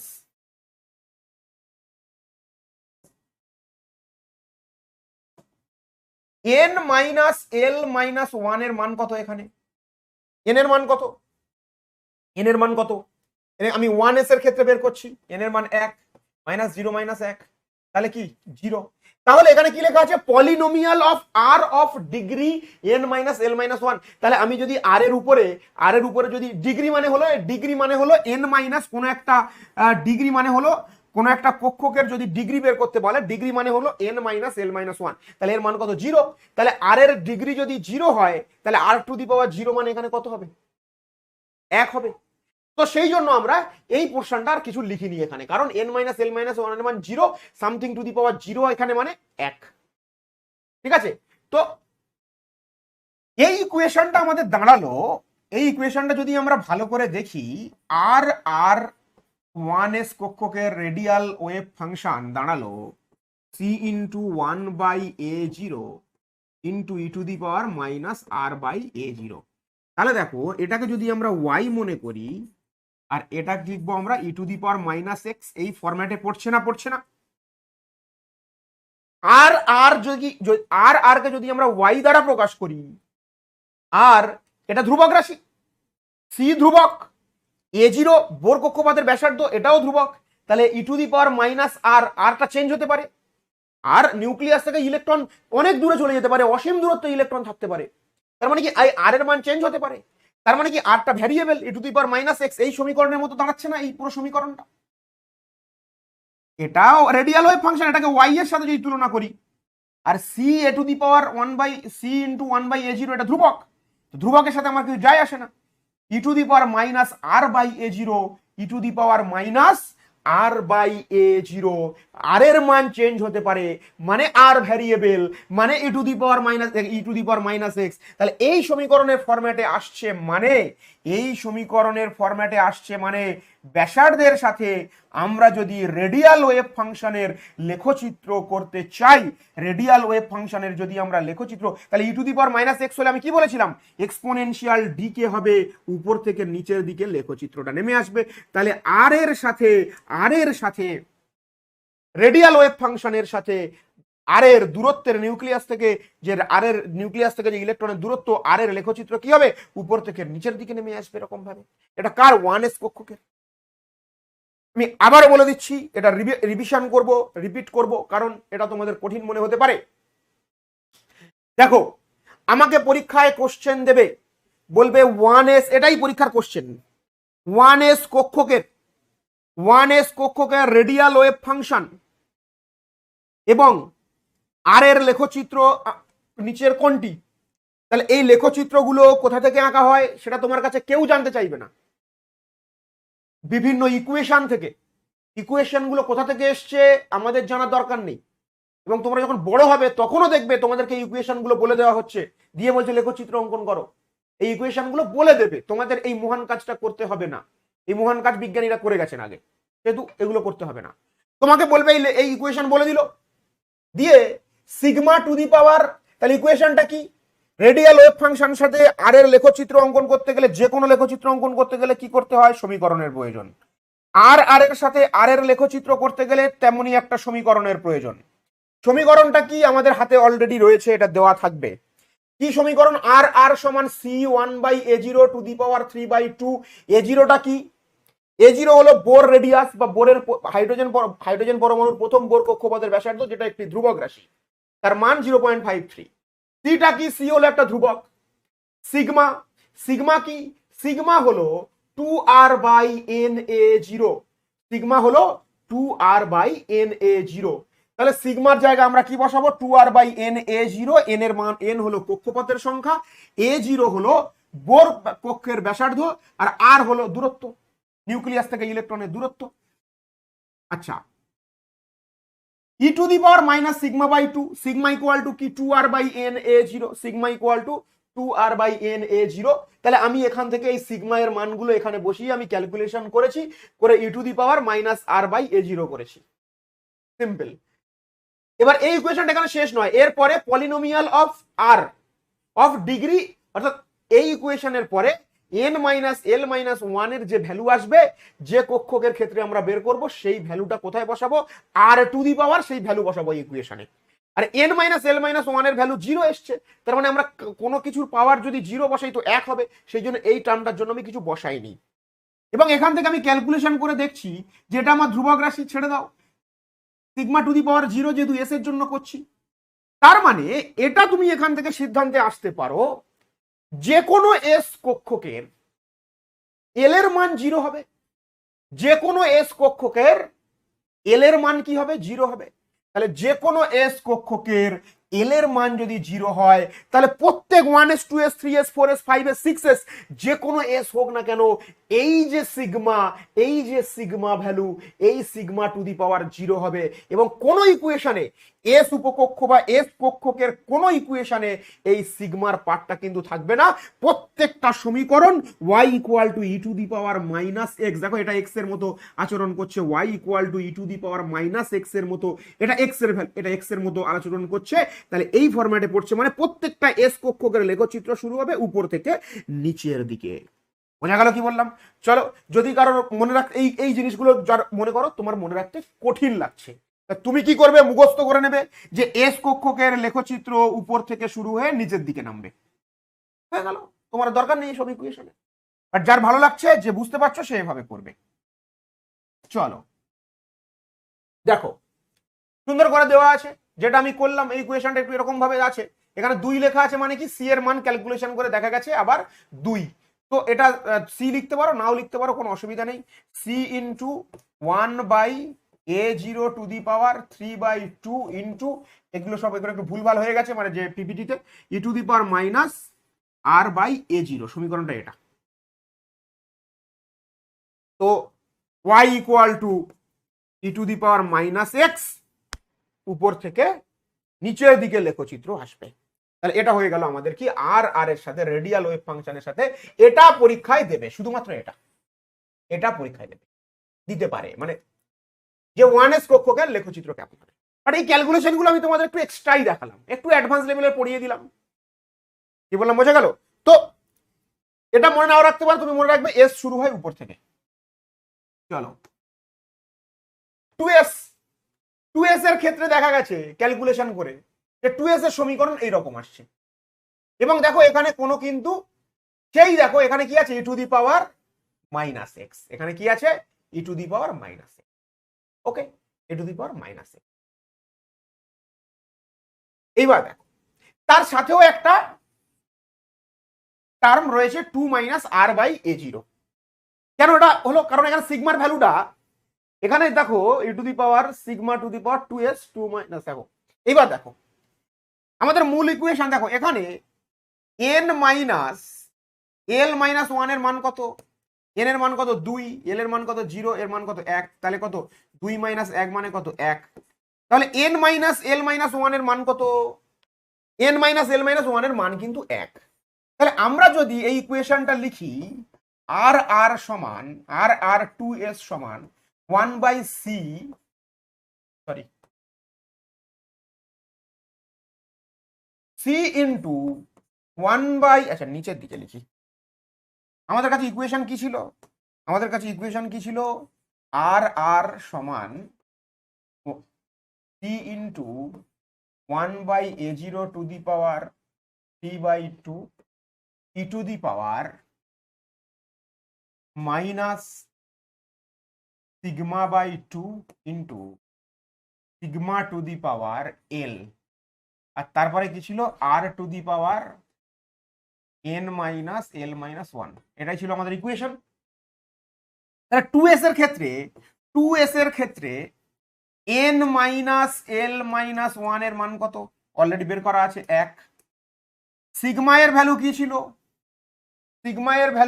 বলো, সিগমা এর ভ্যালু আমরা কি নিয়েছিলাম, 2r/na0, 2r/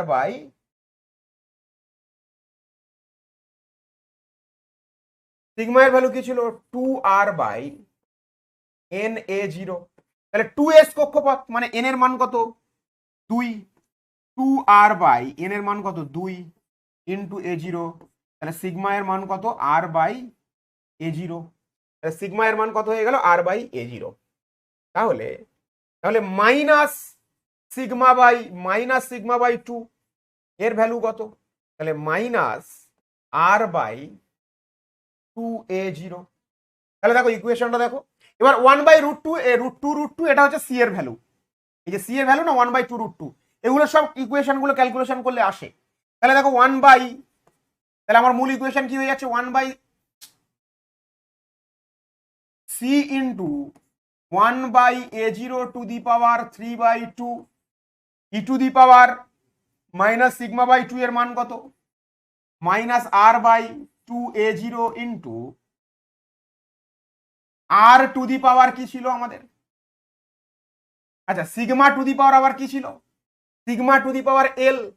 তাহলে সিগমা টু দি পাওয়ার এল এর মান কত 1, এল এর মান কত 0। তাহলে এখানে সিগমার টার্মটা আসছে না, আর এখানে সিগমার টার্মটা আসছে না, সিগমার টার্ম এখানে ক্যান্সেল হয়ে যাচ্ছে।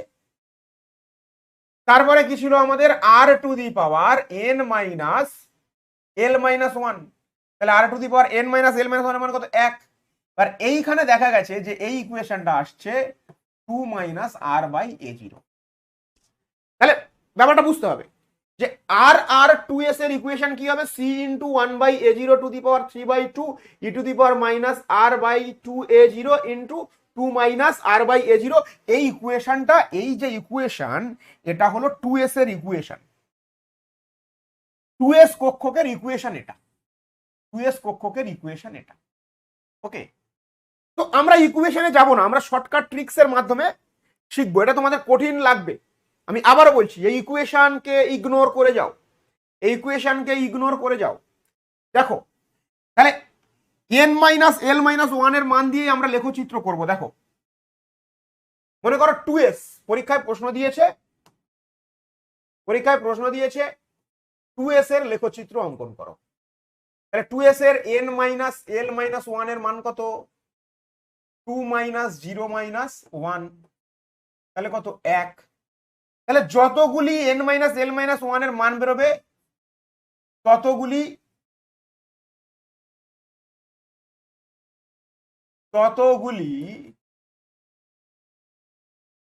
তাহলে একবার আর অক্ষকে ছেদ করবে লেখচিত্রটি।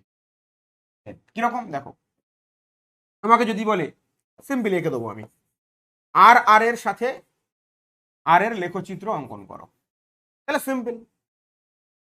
এস এর ক্ষেত্রে আমার উপর দিয়ে শুরু হবে, লজিকটা দেখিয়ে দিয়েছি, ব্যাস হয়ে গেল লেখচিত্র।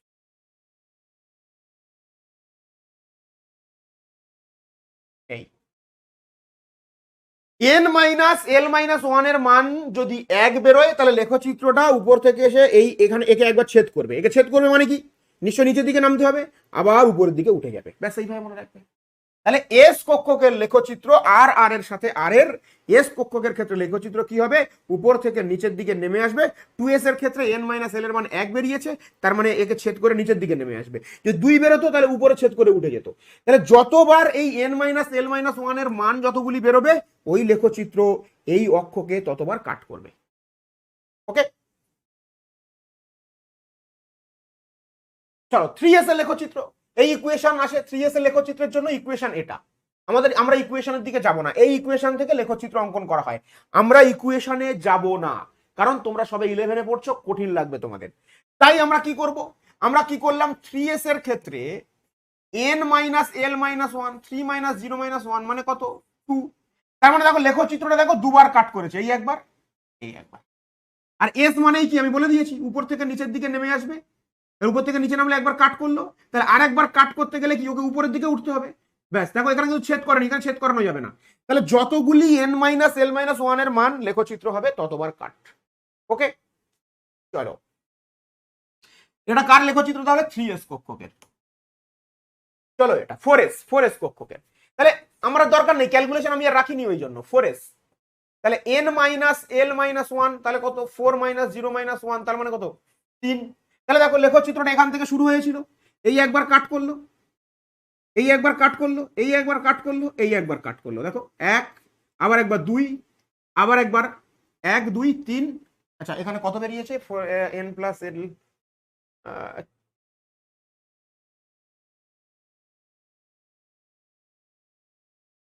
n 4 minus 0 minus 1 4s। আচ্ছা এই লেখচিত্রটা একটু চেঞ্জ করে নাও। এইটা উপরে যাবে না, ওকে, এটা উপরে যাবে না, এই পর্যন্ত শেষ। মানে এই রকম, মানে এই রকম, একবার, দুবার, তিনবার গিয়ে এই শেষ, ঠিক আছে? তিনবার কাট করবে, 1 2 3। নোড মানে এগুলো হচ্ছে নোড। তোমার নোড নির্ণয় শিখিয়েছিলাম। নোড মানে এই বিন্দুতে ইলেকট্রনের ঘনত্ব কম, এই বিন্দুতে ইলেকট্রন পাওয়ার সম্ভাবনা কম, ঠিক আছে? তিনটে। চলো 4s হয়ে গেল। আচ্ছা আগেরটাতে কি ছিল আমাদের? এটা দুটো কাট করেছিল তো 3s এ, ঠিক আছে, এটা একটা বেশি হয়ে গেছে। চলো এবার 2p কক্ষকের লেখচিত্র করব। আমরা কোন কক্ষকের লেখচিত্র করব? 2p। দেখো 2p এর ইকুয়েশন এই, R 2p equal to 1/2 root 6 1/a0 3 to the power 3/2 sigma to the power L এই টু দি পাওয়ার। এরকম ক্যালকুলেশন যদি আমরা করি, ক্যালকুলেশনকে তোমরা বাদ দিয়ে দাও, এগুলোকে দরকার নেই, ক্যালকুলেশন ছেড়ে দাও, তোমাদের কাছে কঠিন মনে হবে। ক্যালকুলেশন যদি আমরা করি সিমিলার ওয়েতে, তাহলে এখানে আমাদের কি হয়ে যাবে? এই ইকুয়েশন এসে আমাদের দাঁড়াবে y equal to X E to the power minus X, এই ফরম্যাটে হবে। এবং তোমরা এটাকে মনে রাখবে, তোমরা এটাকে মনে রেখো যে পি এর ক্ষেত্রে, পি কক্ষকের ক্ষেত্রে লেখচিত্র মূল বিন্দু থেকে শুরু হবে। কারণ এই ইকুয়েশনকে যদি আমরা ক্যালকুলেশন করি, তাহলে এই ফরম্যাটে ইকুয়েশন আমরা পাবো x E to the power minus x, x E to the power minus X. এখানে একটা বাদ পড়েছে, আর একটা ছিল কি r/a0, এই ফর্মটা বাদ পড়েছে। দেখো এটা ধ্রুবক রাশি, ইকুয়েশন কিভাবে এসছে মাথা থেকে ডিলিট করে দাও, এটা ধ্রুবক রাশি। দেখো এটা E to the power minus X term, আর তার সাথে দেখো একটা r/a0, এটাও একটা টার্ম রয়েছে। তার মানে কি, এই আর কে যদি আমরা ওয়াই মনে করি, আর এই টু দি পাওয়ার এই আরটা যদি এক্স মনে করি, তাহলে E to the power minus X, আর r/a0 এটাকেও যদি এক্স মনে করি, তাহলে হচ্ছে না Y equal to X E to the power minus X, এই ফরম্যাটে সমীকরণ আসছে। তাহলে সোডিঞ্জার ইকুয়েশন থেকে ক্যালকুলেশন করে দেখা গেছে 2p কক্ষকের ক্ষেত্রে y equal to X E to the power minus X, এই ফরম্যাটে সমীকরণ আসে। শুধু p এর ক্ষেত্রে নয়, d এর ক্ষেত্রে এবং f এর ক্ষেত্রেও এই ফরম্যাটে সমীকরণ আসে। তাই আমরা এদের লেখচিত্র আমরা যখন করব, তখন আমরা মূল বিন্দু থেকে শুরু করে উপরে তুলবো, আবার নিচে নামাবো। অর্থাৎ প্রথমে ধীরে ধীরে ইলেকট্রনের ঘনত্ব বাড়ে, একটা সময় গিয়ে সর্বোচ্চ হয় এবং আবার ধীরে ধীরে কমতে থাকে। এবং আমরা যদি এখানে 2p এর ক্ষেত্রে n মাইনাস l মাইনাস 1 এর মান বের করি, 2 মাইনাস 1 মাইনাস 1 মানে কত? 2 মাইনাস 2। তাহলে n মাইনাস l মাইনাস 1 এর ভ্যালু কত এলো? n মাইনাস l মাইনাস 1 এর ভ্যালু এলো 0। তাহলে 0 এলো মানে দেখো এই লেখচিত্রটা কিন্তু কোথাও কাট করেনি। তাহলে আমাকে মাথায় কি কি রাখতে হবে পরীক্ষার প্রশ্নের উত্তর করার জন্য? এস এর লেখচিত্র উপরের দিক দিয়ে নেমে আসে, এস এর লেখচিত্র উপরের দিক দিয়ে নেমে আসে, নেমে এসে যদি n মাইনাস l মাইনাস 1 এর মান 0 হয় তাহলে কাট করবে না, যদি n মাইনাস l মাইনাস 1 এর মান 1 হয় তাহলে লেখচিত্রকে একবার কাট করবে, যদি n মাইনাস l মাইনাস 1 এর মান 2 হয় তাহলে দুইবার কাট করবে। যেমন 2p এর ক্ষেত্রে দেখো, তাহলে আমাকে মনে রাখতে হচ্ছে যে মূল বিন্দু থেকে কার কার শুরু হচ্ছে আর উপর থেকে নেমে আসছে কার কার। তাহলে পি এর ক্ষেত্রে মূল বিন্দু থেকে শুরু হবে, ডি এর ক্ষেত্রে মূল বিন্দু থেকে শুরু হবে, এফ এর ক্ষেত্রে মূল বিন্দু থেকে শুরু হবে। তাহলে n মাইনাস l মাইনাস 1 এর মান কত হলো? 0। তাহলে ধীরে ধীরে গিয়ে উপরে দেখো কোনো কাট হয়নি এখানে, ঠিক আছে? তাহলে এটা গেল কার? 2p এর লেখচিত্র। তাহলে তোমাকে জাস্ট এইটুকু মনে রাখতে হবে, সমীকরণের দরকার নেই। এটা কার? 3p। দেখো 3p এর লেখচিত্র তুমি নিজে নিজেই করতে পারবে, সমীকরণ ছাড়ো, এটার দরকার নেই। এই সমীকরণ থেকে লেখচিত্র আসে, তুমি এটাকে ছেড়ে দাও। 3p এর ক্ষেত্রে n এর মান কত? 3, l এর মান কত? 1, সরি হ্যাঁ n l আবার 1, তাহলে কত? 3p minus 1, 1 minute. তাহলে 3p এর লেখচিত্র 3p 3 minus 1 n minus l minus, তাহলে তো কত হয়ে যাচ্ছে এটা? 3p এর ক্ষেত্রে তো এটা হয়ে যাচ্ছে 1। তাহলে তো একবার কাট করার কথা। 1 মিনিট, লেখচিত্রটা এখানে কি করলো? ওয়েট,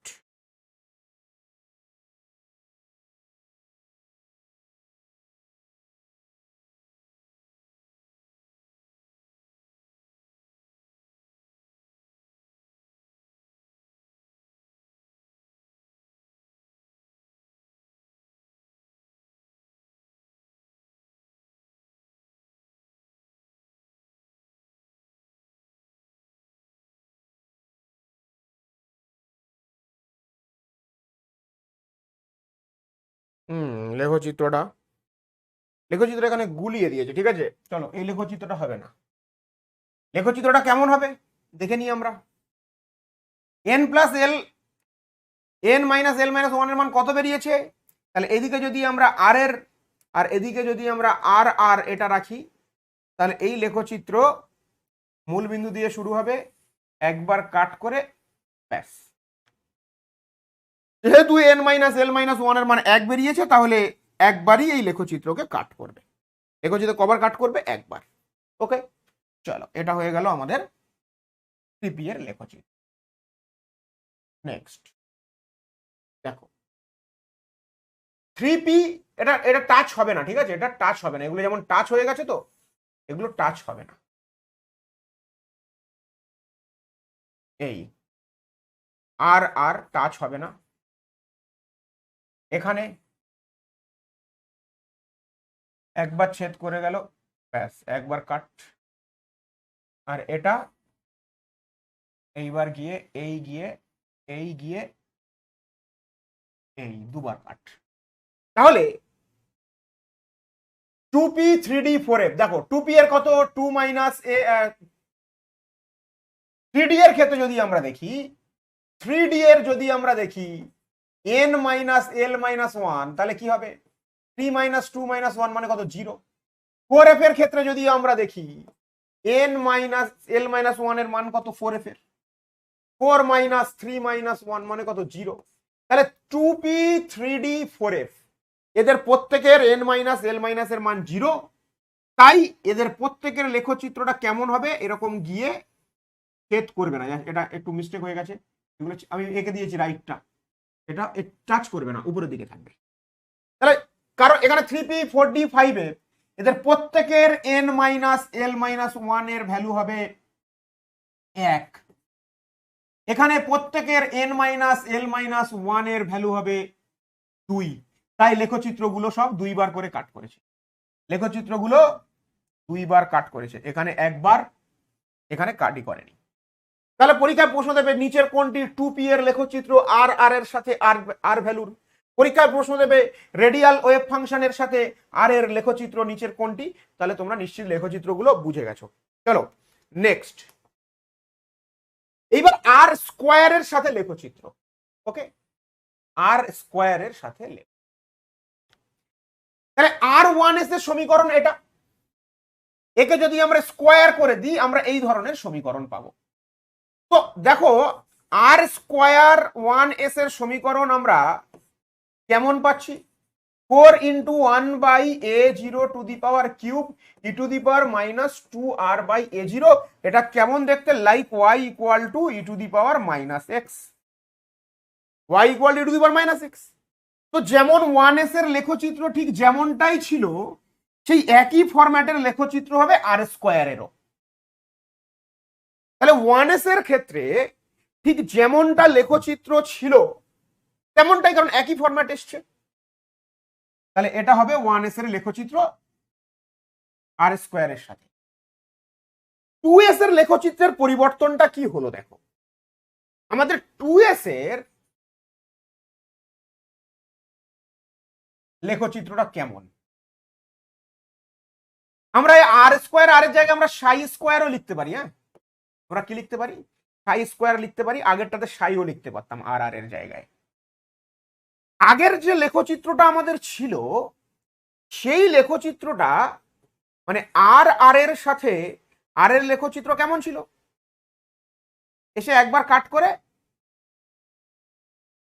আচ্ছা 2s, তাই তো, n minus L minus one মানে কত? 1। তাহলে আমাদের লেখচিত্র কিন্তু এইরকম ছিল, একবার কাট কাট করবে। ওকে, একবার কাট করবে এবং লেখচিত্র এইরকম ছিল। এইখানে কিন্তু দেখো লেখচিত্রটা যখন আমি নিচের দিকে নামিয়ে দিচ্ছি, তার মানে কি উপরেরটা পজিটিভ পার্ট, নিচেরটা নেগেটিভ পার্ট। মূলবিন্দুর তোমরা নিশ্চয় ত্রিকোণমিতি করেছো, উপরেরটা পজিটিভ পার্ট, নিচেরটা নেগেটিভ। তার মানে আমি লেখচিত্রটাকে নিচের দিকে নামাচ্ছি, মানে নেগেটিভ অংশের দিকে আমি লেখচিত্রটা আঁকছি। কিন্তু যখন আমি ওই সমীকরণকে স্কোয়ার করে দিচ্ছি, তাহলে স্কোয়ার করে দিলে নেগেটিভ মানগুলো সব পজিটিভ হয়ে যাচ্ছে। তাই আমরা যখন 2s এর লেখচিত্র করব, 1s এর লেখচিত্র আমাদের ছিল এই রকম। আমরা যখন 2s এর লেখচিত্র আর এর সাথে আর এর লেখচিত্র এই রকম ছিল। যখন আমরা এটা আর স্কোয়ার করে দেব না, আর স্কোয়ার আর এর সাথে লেখচিত্র করে দেব, তখন নিচের দিকে না নামিয়ে আমরা এটাকে উপরের দিকে দিয়ে এই রকম, মানে কাট করেছে, ছেদ করেছে, বাট স্পর্শ করেছে, কিন্তু নিচে নামেনি। ব্যাপারটা আমি আবারও বলছি, আমাদের এটা ছিল কার, আর আর এর সাথে এটা কি 2s এর লেখচিত্র। আর আর এর সাথে n-l-1 এর মান বেরিয়েছিল কত, 1। আমরা এটাকে একবার কাট করিয়েছিলাম এবং নিচের দিকে নামিয়ে দিয়েছিলাম। কিন্তু আর স্কোয়ার আর এটা নিচের দিকে আমরা নামবে না। কেন নামবে না? কারণ নিচের দিকে লেখচিত্রটা নামছে মানে সে নেগেটিভ পাদের দিকে এগোচ্ছে, সে নেগেটিভ ভ্যালুকে ইন্ডিকেট করছে। কিন্তু আমরা যখন আর স্কোয়ার লিখছি না, তখন ওই আর স্কোয়ার যখন আমরা লিখছি, তখন ওই সমীকরণে নেগেটিভ ভ্যালুগুলোর স্কোয়ার হয়ে যাচ্ছে, গিয়ে কি হচ্ছে, পজিটিভ ভ্যালু হয়ে যাচ্ছে। তাই আমরা কাট করাবো, স্পর্শ করাবো, কিন্তু নিচের দিকে নামাবো না। দেখো লেখচিত্র এরকম হবে, এটা টাচ করবে না, ঠিক আছে, এটা টাচ করবে না এরকম। তাহলে এটা গেল কি 2s এ। তাহলে এবার মনে রাখবে, আর স্কোয়ারের লেখচিত্র যখন করব, তখন নেগেটিভ পার্টগুলো আমরা নিচে লিখবো না, জাস্ট টাচ করে উপরের দিকে লিখে আমরা সবগুলো ধনাত্মক পাদের মধ্যে রাখবো। কারণ স্কোয়ার করে দিলে কোনো নেগেটিভ ভ্যালু আর থাকবে না, নেগেটিভ অংশের কোনো। 3s, তাহলে 3s এর এটা সিম্পল, কোনো ক্যালকুলেশন কোনো কিছু দরকার নেই। 3s n-l-1 এর মান কত? 3 - 0 - 1 মানে কত? 2, মানে দুবার কাট করবে। দেখো এই একবার, এটা কিন্তু ছেদ করবে না, এটা ছেদ করবে না। তাহলে এটা হয়ে গেল কি, আর এস মানেই উপর থেকে শুরু হবে। তাহলে এটা কার লেখচিত্র? 3s এর আর স্কোয়ারের, মানে আর স্কোয়ার বা সাই স্কোয়ারের সাথে আর এর লেখচিত্র। এটা 2p। তাহলে p কোথা থেকে শুরু হয়? মূল বিন্দু থেকে, সিম্পল। তাহলে 2p n-l-1 এর মান কত? 2 - 1 - 1 মানে কত? 0। তাহলে এটাই হবে, যেমন ছিল তেমন হবে, 2p এর লেখচিত্র।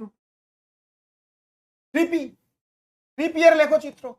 তাহলে 3p এর ক্ষেত্রে দেখো, তাহলে মূল বিন্দু থেকে শুরু হবে, কিন্তু নিচের দিকটা নামবে না। তাহলে 3p এর n-l-1 কত?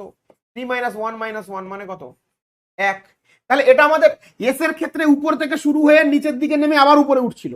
পি এর ক্ষেত্রে মূল বিন্দু থেকে উঠে নিচের দিকে নেমে, দেখো আমাদের আগের লেখচিত্রটা যদি কম্পেয়ার করি, আমরা যদি আর এর সাথে আর এর লেখচিত্রটা যদি আমরা কম্পেয়ার করি, তাহলে আমাদের কেমন ছিল? আমাদের এরকম গিয়ে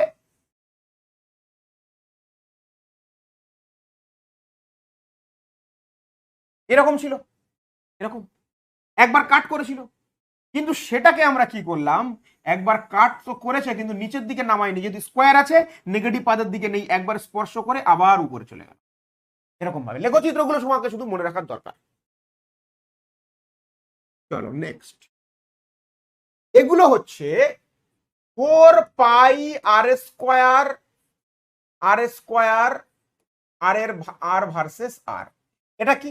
এটাকে বলে রেডিয়াল প্রবাবল ডেনসিটি, ইলেকট্রনের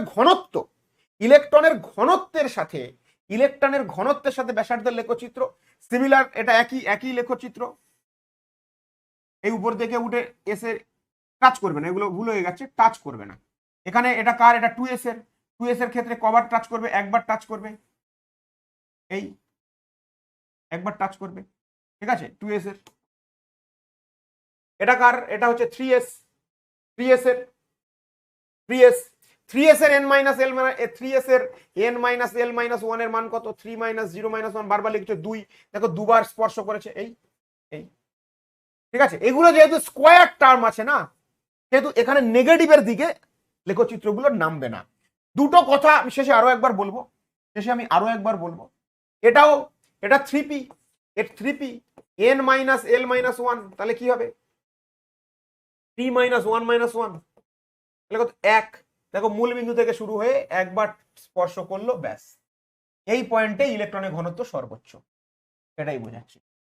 চলো, এটাও তাই, 3d এর ক্ষেত্রেও তাই, 3d n minus l minus 1, 3 minus 2 minus 1, 0, মানে টাচই করবে না, এই আর বক্ষকে টাচ করবে না, মানে টাচ করলেই ইলেকট্রনের ঘনত্ব 0 হয়ে যাচ্ছে। যেহেতু এদের n মাইনাস l মাইনাস 1 অর্থাৎ রেডিয়াল নোড, এদের যেহেতু রেডিয়াল নোডের মান 0, রেডিয়াল নোডের মান 0, তাই রেডিয়াল নোডের মান 0 মানে এ কোথাও এখানে টাচ করবে না। টাচ করলেই তো এখানে রেডিয়াল নোডের যতগুলি নোড বেরোবে ততগুলি টাচ হবে, যতগুলি নোড বেরোবে ততগুলি টাচ হবে।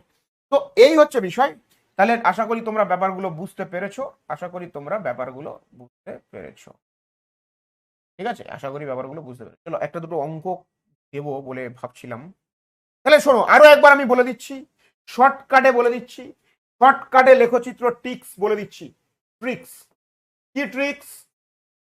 Tricks n minus l minus 1 এর মান যতগুলি বের হবে, আর অক্ষকে ততবার ছেদ করবে, ব্যাস ছেদ করবে। ট্রিক্স, নেক্সট ট্রিক্স কি? এস এর ক্ষেত্রে উপর থেকে নামবে লেখচিত্র, উপর থেকে নামবে লেখচিত্র। পিডিএফ এর ক্ষেত্রে মূল বিন্দু থেকে উপরে উঠবে, ব্যাস।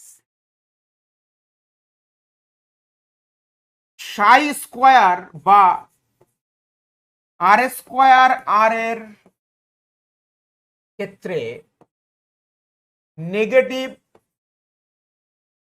পাদের দিকে লেখচিত্র আসবে না, ব্যাস।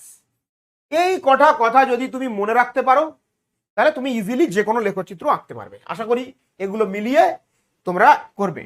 আবারও বলছি, যাদের কাছে এই ইকুয়েশন, যাদের কাছে এই ক্যালকুলেশন গুলো কঠিন বলে মনে হয়েছে, ভাই তারা ইগনোর করে যাও। লাস্ট স্লাইডে যে 5টা পয়েন্ট আমি তোমাদের লিখে দিলাম, এই পয়েন্টগুলোর উপরে ভিত্তি করে তোমরা লেখচিত্রগুলো শুধু মনে রাখার চেষ্টা করবে, এগুলোই পরীক্ষায় আসবে।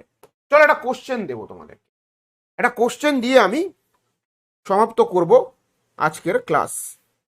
ওকে, একটা কোশ্চেন দিয়ে আমি তোমাদের আজকের ক্লাস সমাপ্ত করব। 1 মিনিট।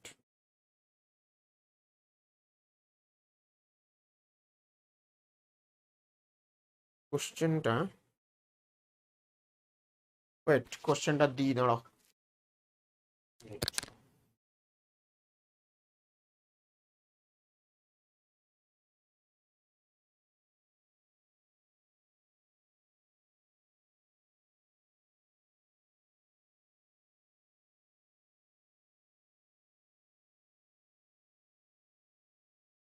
চলো একটা কোশ্চেন দিই, ছোট একটা ইজি সহজ কোশ্চেন তোমাদের দিই। চলো, বলছে for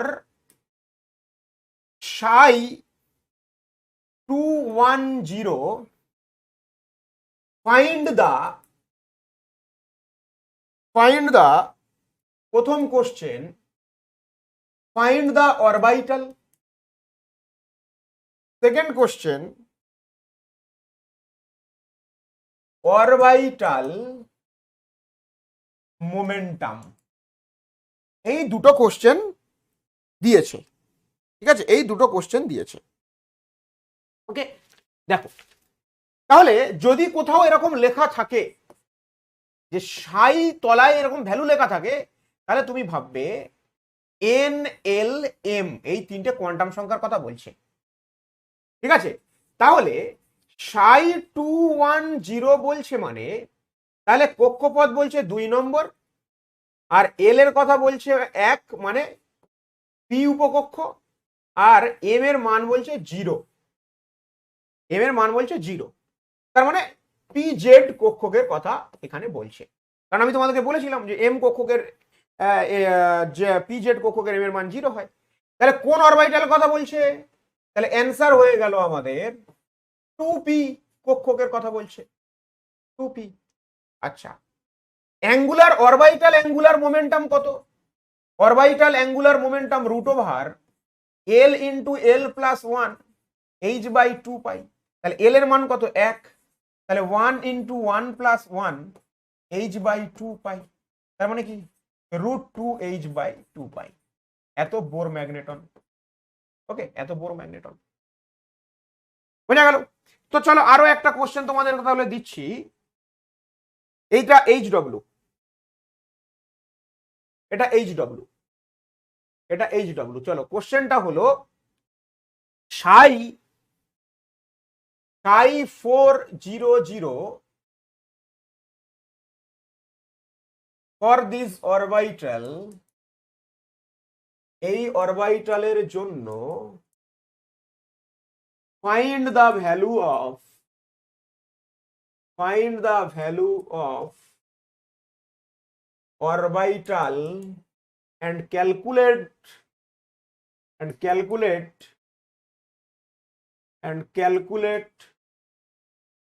orbital angular momentum, right? তাহলে এই দুটো কোশ্চেন আমি তোমাদেরকে দিলাম, এটা করবে, HW। ওকে, তো এই হচ্ছে ব্যাপার। তাহলে আজকের ক্লাস এই পর্যন্ত সমাপ্ত করলাম। সাই দিয়ে ভ্যালু বলা হচ্ছে মানে কি, এই ভ্যালুগুলো এন এল এম এর ভ্যালু, এখান থেকে তুমি কক্ষক বের করতে পারবে, যে কোন কক্ষক সেটা বের করবে এবং তার অ্যাঙ্গুলার মোমেন্টাম বের করবে। সিম্পল, সহজ কোশ্চেন। তো চলো আজকের ক্লাস এই পর্যন্ত, এবং আমরা আজ সমাপ্ত করে দিলাম পরমাণুর গঠনের সম্পূর্ণ অধ্যায়। খুব শীঘ্রই শুরু হতে চলেছে তোমাদের কেমিক্যাল বন্ডিং চ্যাপ্টার।